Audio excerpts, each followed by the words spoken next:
हिंदी भाषा केंद्र में आपका स्वागत है। आज हम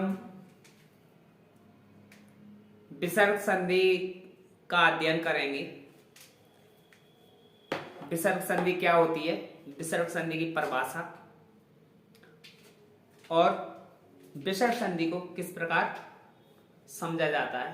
तो देखिए, विसर्ग संधि, विसर्ग संधि,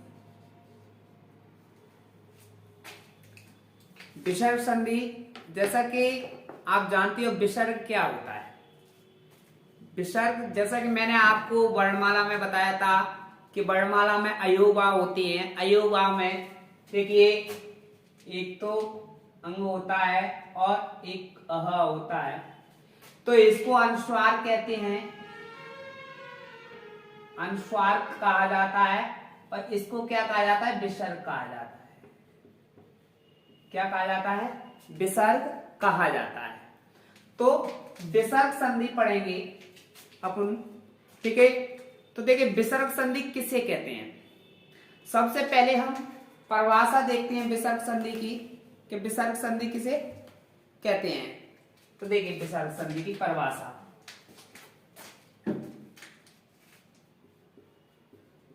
परिभाषा की बात करते हैं तो हम विसर्ग के साथ, अगर विसर्ग के साथ जैसे देखिए विसर्ग के साथ, विसर्ग के साथ स्वर अथवा व्यंजन आए, क्या आ जाए, स्वर आ जाए, स्वर अथवा व्यंजन, स्वर अथवा व्यंजन आए, स्वर अथवा व्यंजन आए, विसर्ग के साथ क्या आएगा, स्वर अथवा व्यंजन आए, तो उसमें होने वाले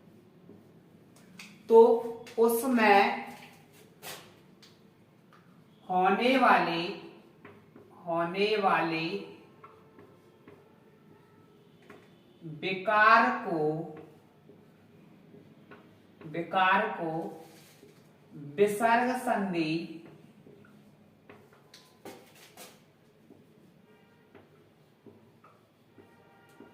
कहते हैं, विसर्ग संधि कहते हैं।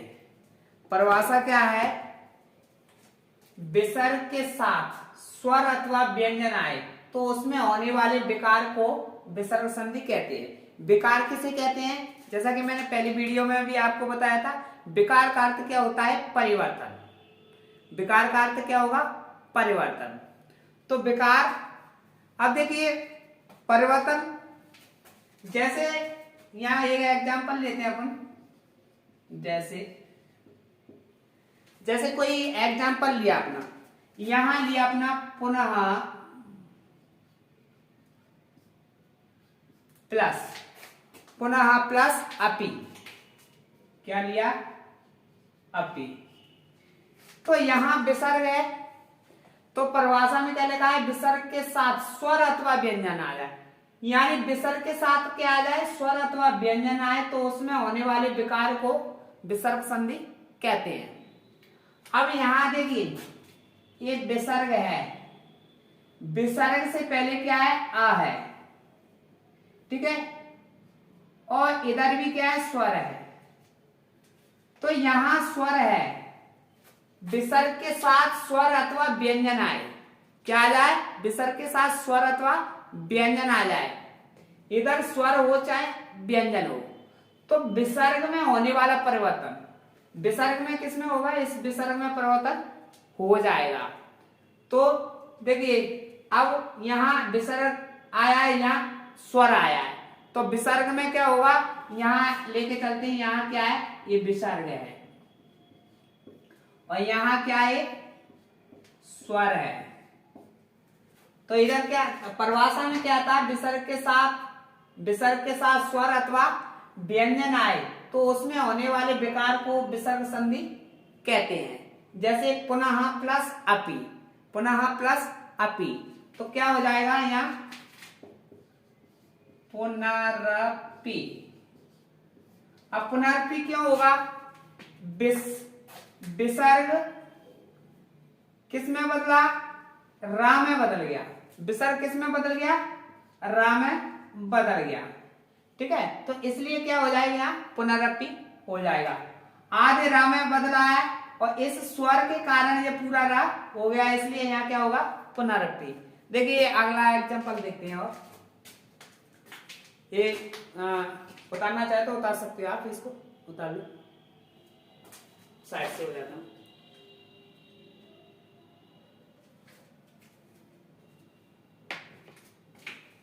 देखिए उतार लिया होगा। देखिए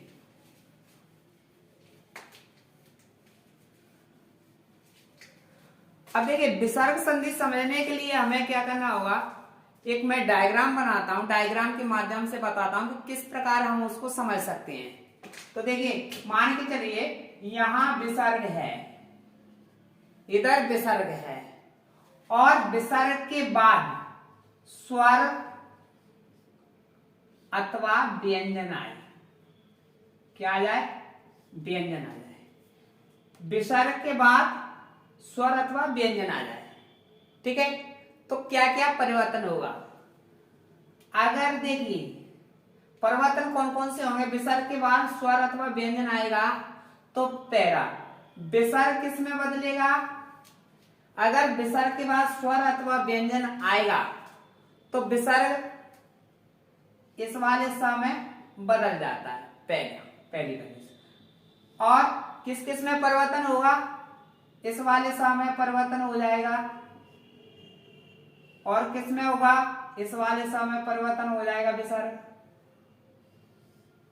और किस में हो सकता है, और आपके रा में परिवर्तन हो सकता है, रा में बदल जाएगा।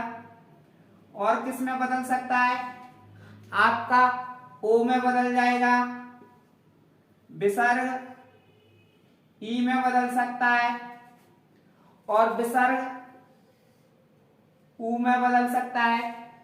यहां तक दिखाई दे रहा होगा। और विसर्ग का लोप भी हो सकता है और विसर्ग का अपरिवर्तित होना यानी विसर्ग का बना रहना, विसर्ग का बना रहना। तो देखिए जब विसर्ग के बाद क्या आ जाए, स्वर अथवा व्यंजन आए तो विसर्ग में निम्न परिवर्तन होते हैं। विसर्ग के बाद स्वर अथवा व्यंजन के आने से निम्न परिवर्तन होंगे। क्या होगा, विसर्ग श में बदलेगा, विसर्ग श में बदलेगा, विसर्ग स में बदलेगा, विसर्ग रा में बदल जाएगा, विसर्ग ओ में बदल सकता है, विसर्ग ई में बदल सकता है और विसर्ग बड़े ऊ में बदल सकता है। ठीक है, और विसर्ग का लोप भी हो सकता है और विसर्ग का बना रहना भी हो सकता है। तो ये कंडीशन यानी कि एक क्या होगा, यदि विसर्ग के बाद क्या आ जाए, स्वर अथवा व्यंजन आए तो विसर्ग में परिवर्तन हो जाता है। देखिए परिवर्तन कैसे होगा, एग्जांपल देखते हैं। इस डायग्राम को बना लो आप।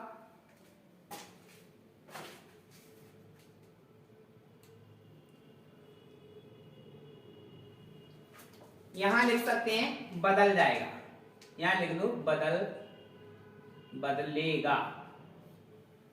विसर्ग किस में बदलेगा, इनमें बदल जाएगा। ठीक है, यहाँ ऐसे, यहाँ भी यह देखिए अगर और परिभाषा बनानी है तो ऐसे भी बना सकते हैं। यदि यहाँ लिख दो, देखिए यदि विसर्ग के बाद, परिभाषा यहीं से बन सकती है, यदि विसर्ग के बाद स्वर अथवा व्यंजन आए, यहां लिख देते हैं आए। यदि विसर्ग के बाद स्वर अथवा व्यंजन आए तो विसर्ग किस में बदल जाएगा, विसर्ग श में बदल जाएगा, विसर्ग श में बदल जाएगा, विसर्ग स में बदल जाएगा, विसर्ग र में बदलेगा, विसर्ग ओ में बदल सकता है, विसर्ग ई में बदल सकता है और विसर्ग ऊ में बदल सकता है। ठीक है, और विसर्ग का लोप हो सकता है और विसर्ग का बना रहना भी हो सकता है। सॉरी, यहां बड़ी ई आएगी। ठीक है, तो इसमें बदल जाएगा। अब हम देखते हैं इसके एग्जाम्पल कि किस प्रकार विसर्ग बदलेगा। देखिए एग्जाम्पल देखेंगे।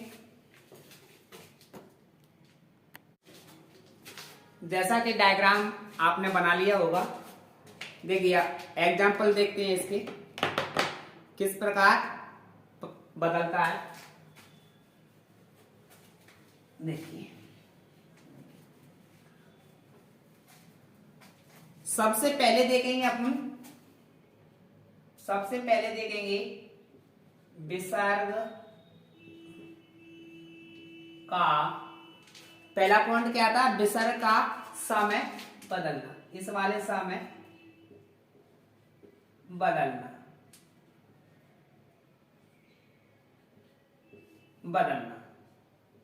ठीक है, विसर्ग का इस वाले समय बदलना। ठीक है, तो किस प्रकार, देखिए यहां विसर्ग हो, ध्यान रखना, इसको ध्यान रखना कि यहां क्या हो, विसर्ग हो, और इस विसर्ग के बाद का मतलब अपन प्लस रखते हैं कि विसर्ग के बाद क्या आ जाए, च आ जाए, छ आ जाए या श आए, इनमें से कुछ भी आ जाए। यदि विसर्ग है, यदि विसर्ग के बाद क्या आ जाए, च छ श आए, तो विसर्ग, तो ये वाला विसर्ग किस में बदल जाएगा, इस वाले स में, आधे स में बदल जाता है। कैसे देखेंगे, एग्जाम्पल लेंगे। हरे प्लस चंद्र, हरि प्लस चंद्र। अब देखिए यहां विसर्ग है हरि, हरि प्लस चंद्र, यहां विसर्ग है, विसर्ग के बाद क्या आ जाए, च आ जाए, च आया है, छ आया है, श आया है, तो यहाँ क्या आया, च आया है, तो विसर्ग के बाद च आएगा, तो ये वाला विसर्ग किस में बदल जाएगा, इस वाले श में बदल जाएगा। तो क्या हो जाएगा यहाँ, हरिश्चंद्र, हरिश्चंद्र। ठीक है, और एग्जांपल ले सकते हैं अपन, जैसे यहां आया तपः प्लस चर्या, तपः प्लस चर्या, तो यहां विसर्ग आया है और विसर्ग के बाद क्या आया है, च आया है, तो विसर्ग किस में बदल जाएगा, आधे श में बदल जाएगा, तो क्या हो जाएगा, तपश्चर्या, तपश्चर्या, तपश्चर्या। ठीक है, और एग्जांपल देखते हैं अपन, जैसे मैंने लिखा यहां नेह प्लस चर्या, विसर्ग किस में बदल जाएगा, आधे स में बदलेगा, च आने से, तो क्या हो जाएगा यहां, निश्चय। ठीक है, आया समझ में। और देखिए, और ये तो चा की बात हो गई, और देखिए यदि विसर्ग के बाद क्या आ जाए, छ आ जाए, जैसे नेह प्लस शल, तो यहां विसर्ग है, विसर्ग के बाद क्या आया है, छ आया है, तो विसर्ग किस में बदल जाएगा, इस वाले समय बदल जाएगा, तो क्या हो जाएगा, निश्चल, क्या हो जाएगा, निश्चल। ठीक है, अगर विसर्ग, यहां विसर्ग है और विसर्ग के बाद क्या आ जाए, सा आ जाए, विसर्ग के बाद क्या आ जाए, सा आ जाए, यानी कि ये मान के चलिए ने प्लस शब्द, यहां विसर्ग है तो विसर्ग के बाद क्या आया, सा आया, तो विसर्ग किस में बदल जाएगा, आधे सा में बदल जाएगा, तो क्या शब्द क्या बन जाएगा, निशब्द। ठीक है, निशब्द। और ले सकते हैं, जैसे यहां आया विसर्ग दोहा प्लस शासन, तो विसर्ग किस में बदलेगा, आदेशा में बदल जाएगा। किसके कारण बदलेगा, हिस्सा के कारण बदलेगा। तो अब क्या हो जाएगा, दुशासन ऐसे लिखा जाएगा। ठीक है, पहला नियम समझ में आया होगा आपके में। अगला नियम देखते हैं, बता लो बताना चाहें।